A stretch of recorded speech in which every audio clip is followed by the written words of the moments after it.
అట్ట కుదరదు కదనా. మన పార్టీ ఓడైపోయా సరే, ఎంత లంగాగాడైనా ఎంత బఫూనైనా మన పార్టీ ఓడే కదా టికెట్ ఇచ్చినారు కదా. ఇప్పుడు ఏం చేసి చావాలి, ఇప్పుడు ఏం ఎత్తిపోసుకోవాలనుకోవడము. సరేనా, ఇప్పుడు దానికైనా సరే ఇటు చేసిన పనులు ఏందనేది ఎవరికి తెలీదా? ఆడొక అదేనా నేననేది. ఆడదాన్ని ఒకదాన్ని కడుపు చేసి దొబ్బినాడు ఆ లాడ్జీలో పనబెట్టి. అది మొన్నటిదాకా ఎత్తిపోతలేక సావాలా ఇప్పుడు? మరి ఇట్లా వాళ్ళందరినీ ఏం చేసి చావాలి ఇప్పుడు? ఆ యాడన కన్నుబడిందంటే ఇంకా ఆయన ఎత్తుకొని రావటం, దాన్ని భుజాన్ని వేసుకొని పోవటం, ఆ షట్టర్లోకి దొడుకొని పోవటం, యాడ చూసిన తుప్పల్లో ఓడే, షట్టర్లో ఓడే, లాడ్జిల్లో ఓడే, వైన్ షాపుల్లో ఓడే, అందరి దగ్గర సిల్లర్లో తీసుకొని ఆయన అది చేయటం ఇది చేయటం, అడిగిన వాళ్ళు కొట్టడము, దందాలు చేయటము, ఈ మాదిరి చేసేవాడికి అంటున్నా టికెట్ ఇచ్చేదే. ఎంత బఫూన్ గాడు. సరే మేము ఎట్లా ఒకటి చేస్తాంలేనా, మా బాధలు ఏదో పడతాంలే ఉండు. సరే నువ్వు చెప్పినట్టే చేస్తాలేనా? సరేనా, ఓకేనా. కాదు ఇప్పుడు మనకు పెద్ద దెబ్బ వచ్చి పడింది రేపు. నేనేమో అన్న 175కు 177 గెలిచాలా, 25కి 25 గెలిచాలా, 30 సంవత్సరాల పాటు అన్నే అధికారంలో ఉండని నేను అనుకుంటుని. ఇప్పుడు ఏమైందంటే ఆ మైలువరం తిరుమలరావు వల్ల ఆ తిరుమలరావుది పెద్ద సిక్కొచ్చి పడింది. ఇప్పుడు ఆ మైలువరంలో వాడు చేసిన పనులు అంటూ లేవు. అన్నిటిలోనూ ఏలు పెట్టి వాసన చూస్తున్నాడు. ఏ పార్టీ వాడైనా సరే వాళ్ళ గ్లాసుల్లో ముందు పోతాడో, వాళ్ళు తాగిన సిగరెట్ పీకలు సగం తాగుతాడో, వాళ్ళకు ఆయన పక్కలేస్తాడో, వాళ్ళ బెడ్షీట్లు మడతాడు, వాళ్ళ మంచాలు తుడుచాడో, అట్టటోడికి టికెట్ ఇచ్చాడు అన్న. టికెట్ ఇచ్చాడు. ఇప్పుడు ఏం చేయాలా? ఓడి చేయని పని అంటూ లేదు. ఆడది కనపడింది ఇది ఎర్రంగా ఉన్నదంటే భుజాన్ని వేసుకొని రూమ్ లేకపోయేదో, షట్టర్లేక దొడుకొని పోయేదో.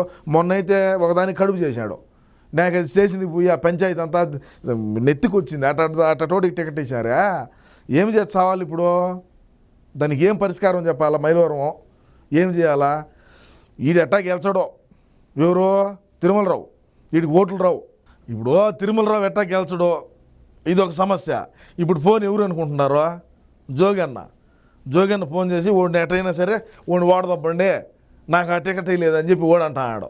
ఇప్పుడు పోయి ఎట్టొచ్చినా కూడా మనం ఏం చేయాలంటే ఆ తెలుగుదేశానికి దొబ్బించండి ఆడగడ. ఎందుకు ఊరికి ఈ పంచాయతీలన్నీ పడలేం మనము. ఇప్పుడు ఓడి ఎట్టా గెలిచే ఉండగాదు, ఓడి చేసిన లంగా పనులు అన్నీ కాదు. తెలుగుదేశం వాళ్ళు కానీ, జనసేన వాళ్ళైనా, బీజేపీ వాళ్ళైనా, ఏ పార్టీ వాడైనా సరేరా, ఇది నాకు కావాలంటే ఆ భుజాన్ని వేసుకొని పోయి పని పెడతాడు. వాళ్ళకి ఆమె బెడ్షీట్లు చద్ది ఆ మంచాలు తుడిసి వాళ్ళకి కావాల్సిన టీ ప్యాకెట్లు ఉంటాయి కదా, ఆ సేఫ్టీ ప్యాకెట్లు, ఆ సేఫ్టీ ప్యాకెట్లు, హెల్మెట్లు అంట, సిగరెట్లు, మందు, గుండు, తిండి అన్నీ. సర్వర్ నా కొడుకు టికెట్ ఇచ్చే వాడు ఎట్ట గెలుచాడు అట. నేను సామాన్యుడే, ఈవిడే కాదన్నాడు, సామాన్యుడైనా కూడా వీడికి ఈ అమ్మాయిలు పిచ్చి, ఈ ముందు ఏడ సిల్లర్ దొరుకుతూ ఉంటే ఆడికి పోయేది, ఏడ భూదందాలు దొరికితే ఏడ లాడ్జీ కొత్తది ఉంటే లాడ్జీలో ఇవన్నీ చేయింది వాడికి నిద్ర పట్టదు.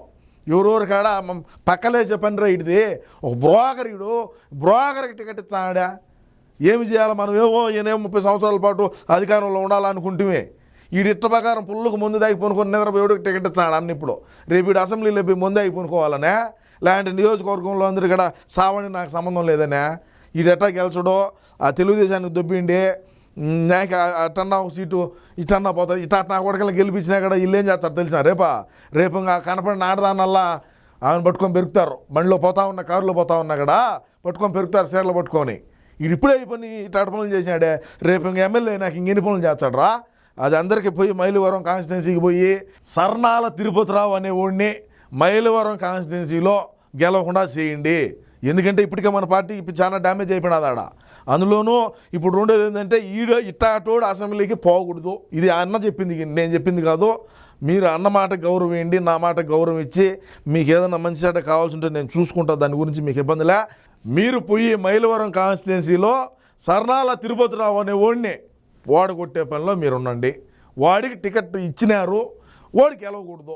మనకు వద్దు అసలే. ఎందుకంటే మన పార్టీకి డ్యామేజ్ జరుగుతుంది.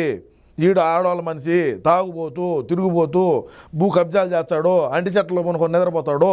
అది ఓడు బతుకు, ఓడు రాకూడదు. అది మీరు పోయి మాపులే మీరు పోయి ఎక్కడెక్కడ సర్దేసి మీరు ఆడ ఆ తెలుగుదేశాన్ని దొబ్బిండి ఓట్లు. అంతే, మనకు సంబంధం లేదు ఓటుతో. ఈ మాట మాత్రం జోగన్న చెప్పినాడు రో. ఏమనే? అందరూ తెలుగుదేశానికే చేయొద్దు, సగం మంది తెలుగుదేశానికి వేయండి, సగం మంది న్యూట్రల్గా ఉండండి, మళ్ళీ మనం మాట్లాడదామని చెప్పినాడు. మళ్ళీ రేపు మొన్నాడు మళ్ళీ ఫోన్ చేసి చెప్తాడు నాకు. ఇప్పుడు దాకా ఆయనే మాట్లాడింది, ఆయనే మాట్లాడి చెప్తాం వివరంగా. ఆ సెల్లర్లు మల్లర్లు మంచి చెడ్డ అన్నీ కూడా చూస్తాడు, ఇబ్బందిలే. ఓడిని ఓడగొట్టే పనిలో మీరు ఉండండి అనే అన్న అయితే చెప్పినాడు. మీరు ఆ పని మీద మీరు ఉండండి, మీకు ఏమైనా మంచి చెడ్డ కావాల్సింటే ఫోన్ చేయండి. సరే అయితే మంచిది, నేను జాగ్రత్తగా పోండి. మళ్ళా అన్న చెప్పినాడు జోగన్న నన్ను చెప్పకాకండ్రు ఎవరికో, జోగన్న చెప్పినాడు అయితే చెప్పకాకండి. మీరు సరిగ్గా పోయి మీ పని మీరు చేసుకోండి. మీ పని మీరు చేసి లోపలనే చకచక పనులు చేసి ఈడు గెలవకూడదు, మన పార్టీ ఓడి గెలచకూడదు రాడా అంతే. తిరిగిపోతున్నా కొడుకీడు లంగాగాడు బఫూను, తిడతారు ఊస్తారు ఆడవాళ్ళు, ఈ ఓట్లు వేస్తారు ఇడికా. అందుకే జోగన్న చెప్పినాడు, దాన్ని మీరు అమలు చేయండి. మీకేమో మంచి చెడ్డ కావాల్సింది అన్నకు మళ్ళీ మాట నేను చెప్తాను. ఇప్పుడు రోజు ఏమంటానంటే నేను 175కు 175 అంట మన ఆంధ్రాలో. ఈరోజు ఏమంటామంటే మైలవరం దొబ్బింది 174 అంట. ఒక్క సీటే కదా, ఏమి పెరుగుతారు ఏమన్నా? ఒక్క సీటుకి ఏమి కాదు, 174తో మేము గెలుచున్నాము. మేము మళ్ళీ గవర్నమెంట్ ఫామ్ చేస్తాము. 30 సంవత్సరాల పాటు మా అన్న అయితే అధికారంలోనే ఉంటాడు. మీరు ఏం భయపడొద్దు. మళ్ళా మన అన్నే వచ్చాడు. ఆ మైలవరం ఒకటే దొబ్బిందిలే పా, ఏం కాదు పో. మీరు పోయి మీ పనులు మీరు చూసుకోపోండి రా స్వామి, ఇప్పటికే లేట్ అయిపోయింది.